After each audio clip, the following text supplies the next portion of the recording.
पारस महाजन जी दिल्ली से। महाराज जी के श्री चरणों में दंडवत प्रणाम। महाराज जी, गुरु चरणों के आश्रित कैसे हुआ जाता है?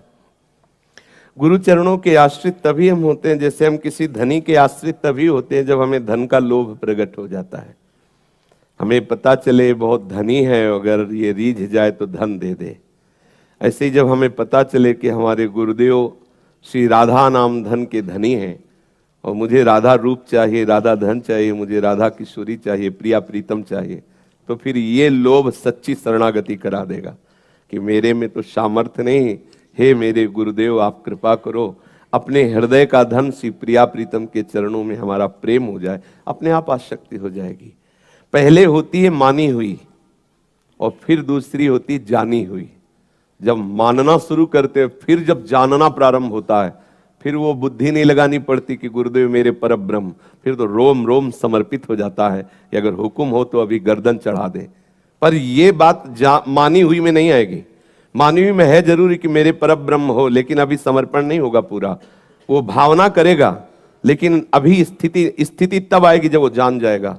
और जहां जाना कि मेरे गुरुदेव क्या है और मुझे क्या मिला है, फिर दूसरों को सलाह देने की जरूरत ले, वो प्राण लिए डोलेगा कि हुक्म हो तो अभी प्राण दे दो। वो समर्पण तब होता है।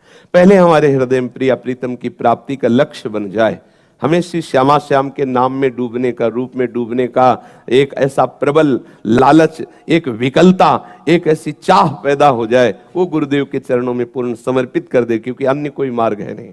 गुरु कृपा के बिना भगवत तत्व का ज्ञान होना या भगवत प्रेम होना असंभव है। इसलिए वो गुरु चरणों में पूर्ण समर्पित हो जाता है। दूसरा सूक्ष्म विषय यह है कि मन को अधीन करना बड़ा कठिन है। मन गुरुदेव के ही आश्रय से अधीन होता है। मन के प्रतिकूल अगर कोई आज्ञा कर सकता है तो शास्त्र हैं, गुरुदेव हैं। तो जो शास्त्र कहते हैं वो हमारी समझ से परे है, तो शास्त्रों का रहस्य जानने वाले गुरुदेव हैं। गुरुदेव की आज्ञा बिना विचार करके हम मान ले तो मन अधीन हो जाएगा। मन का कार्य है गुरुदेव और शास्त्र के प्रतिकूल चलाना, और गुरुदेव का कार्य है मन के प्रतिकूल चलाकर भगवत साक्षात्कार कराना।